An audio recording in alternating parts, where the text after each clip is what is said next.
Aquí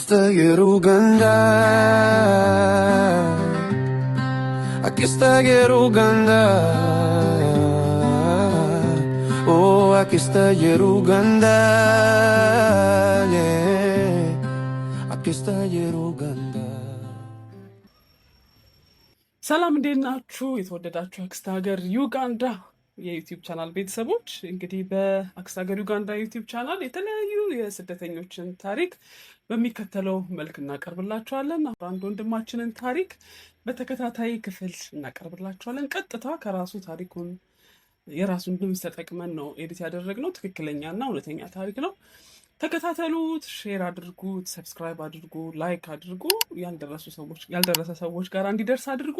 እንደገና ደግሞ ተመሳሳይ ታሪክ የስደት ታሪክ ያላችሁ ከየትኛውም ዓለም ላይ ያላችሁ በስደት ላይ ያላችሁ አስተማሪ ታሪክ አለን የምትሉ ከታች ባለው ስልክ ቁጥር ዋትሳፕ ላይ ልታገኙን ትችላላችሁ።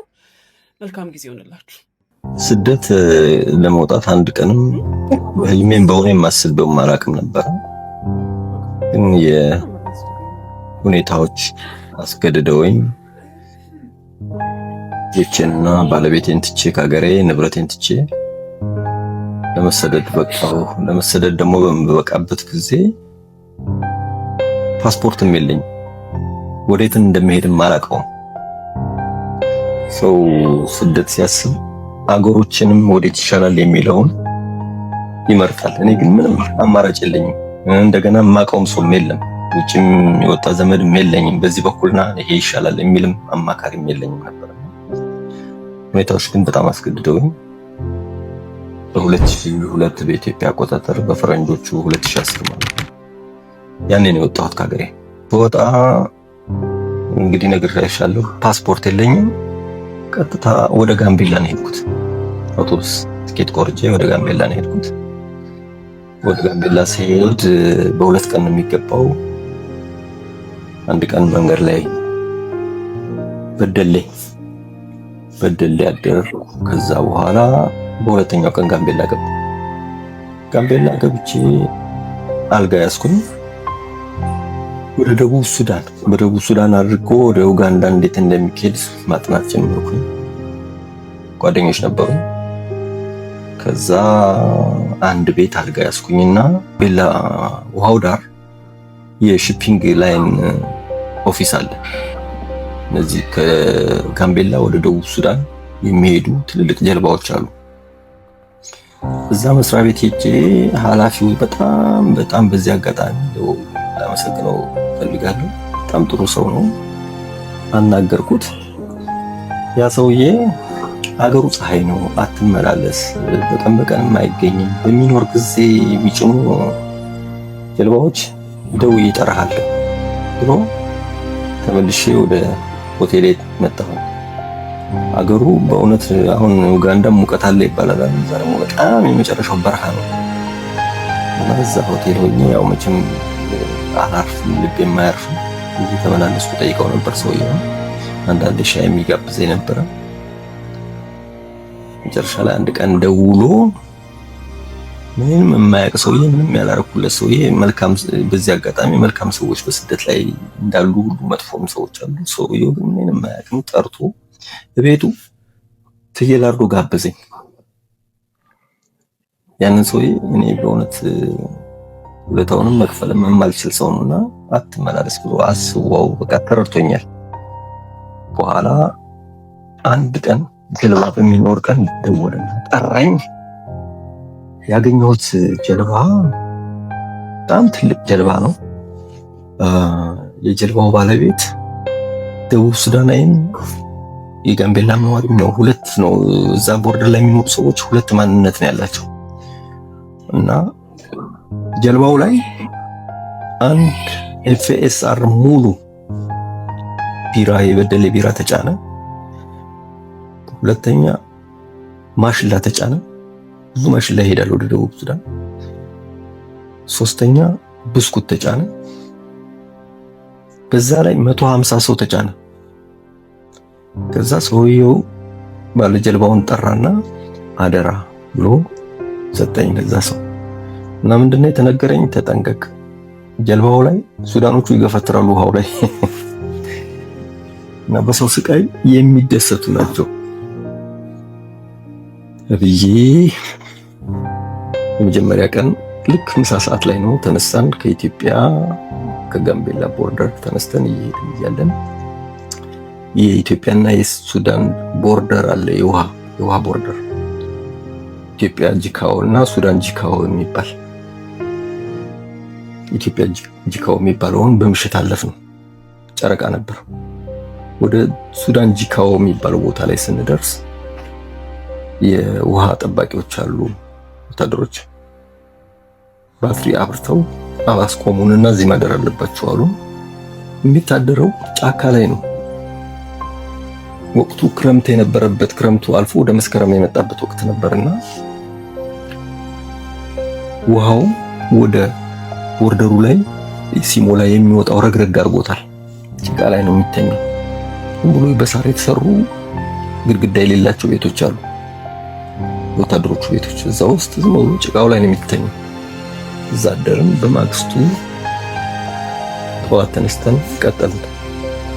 ስንሄድ ብለን መሸ። ሲመሽ ተመልሶ የውሃ መንገድ ዚግዛግ ነው። ተመልሶ ወደ ኢትዮጵያ ቦርደር ገባ።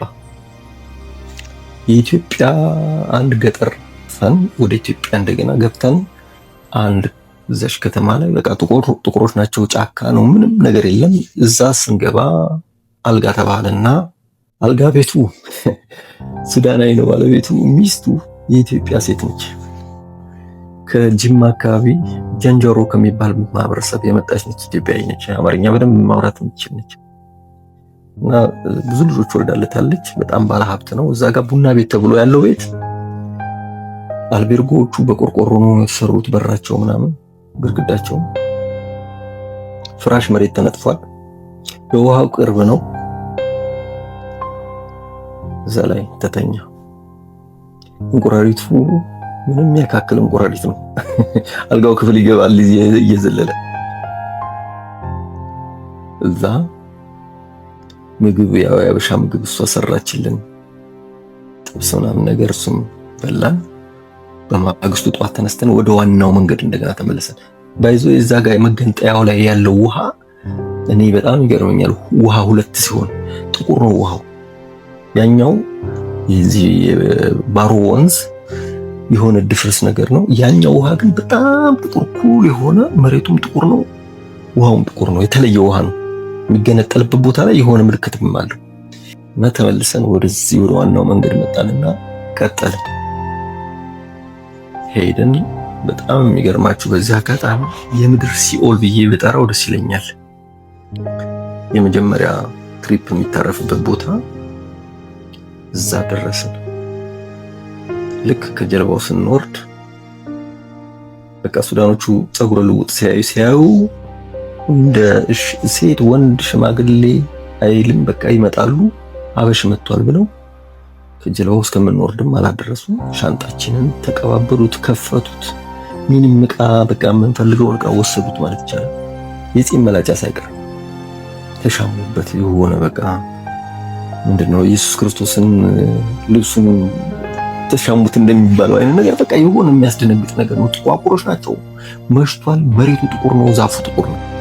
ሁሉ ነገር የሆነ ደግሞ የዳመናማ አይነት ነገር ይቃጭል ያለ ነገር ነው ያለው። ተሻሙበት። በአጋጣሚ እዛ አበሻ አለች ምግብ ቤት ያላት ተብለን ጋምቤላ ላይ የሆነ ልጅ ነበር ነበር። የት ነው የምትሄዱት ተባለ። የከሊት ቤት ብለን የአበሻዋን ስም ተናገርን። እሷ ቤት ሄድን። አታውቀንም። በጣም መልካም አበሻ ነች። በዚህ አጋጣሚ እሷን መናገር ፈልጋለሁ። መጠጥ ቤትና ምግብ ቤት አላት። ብዙም አበሻ የለም እዛች ከተማ ላይ። ከተማም አይደለችም። መኪናም አገልግሎትም የለም። ሁሉ ነገር በአህያ ምናምን ነው። ግን ማሽላው እዛ ነው የሚራገፈው። ትልቅ ሜዳ አለ፣ ገበያ የሚባል እዛ ላይ ይራገፋል። ሸራ እየለበሰ ገበያው ላይ ነው የሚያድረው። መሬት ላይ ሱቅ ምናምን ነገር የለም። ሜዳ ላይ ነው ገበያው። በኋላ እሷ ቤት ስንደርስ ምግብ በላን። የሚጠጣ ነገር ሰጠችን። አገሩ ሙቀት ነው። በላሜራን የተሰራው ቤቱ በደጅ እንደ በረንዳ ነገር በሳር የተሰራ ይሄ ረጃጅሙ የበረሃ ሳር እሱ የተሰራ ግድግዳ አለ። እዚህ ከተኙ ግን ልብሳችሁ እንዳታወልቁ መተው ሊሰርቋችሁ ይችላሉ አለችን። ገና ጋደም ስንል መጡና ሳሩን መግለጥ ጀመሩ። ፈራን። የያዝናትም ሳንቲም ሊወስዷት ይችላሉ ብለን እባክሽን ቤት ውስጥ እንተኛልናት። እንዴ ትሞታላችሁ፣ ቤቱ አገሩ በጣም ሙቀት ነው፣ ላሜራ ነው፣ ምንም አየር መውጫ የለም፣ በቃ የፈለገው ብለን ቤት ውስጥ ገባን። አይጡ የእኛን ሀገር ድመት ነው የሚያካክለው። ደግሞም ሰው አይፈራም። በጣም የሚያሳዝነው ሽንት ቤት የለም፣ መጸዳጃ ቦታ የለም። ውሃ ገላ ለመታጠብ ያንን የሀገራችንን ውሃ የጋምቤላ ሪቨር እነሱ ይታጠባሉ። እዛ ጋር ግን ወንበር ይዘው ተቀምጠዋል። የፕላስቲክ ወንበር ይዘው ወታደሮች ተቀምጠዋል። እኛ ስንታጠብ ይከለክሉን ነበር። እና ምንድነው መጸዳጃ ሽንት ቤት የለም፣ መብራት የለም፣ በጄኔሬተር ነው የሚጠቀሙት። መጨረሻ ላይ አንድ ቀን ከሽንት ልንሸና ወጣን። በርቀት ባትሪ ካበሩ ራሱ በቃ ያገኙሻል፣ ይደብዱሻል።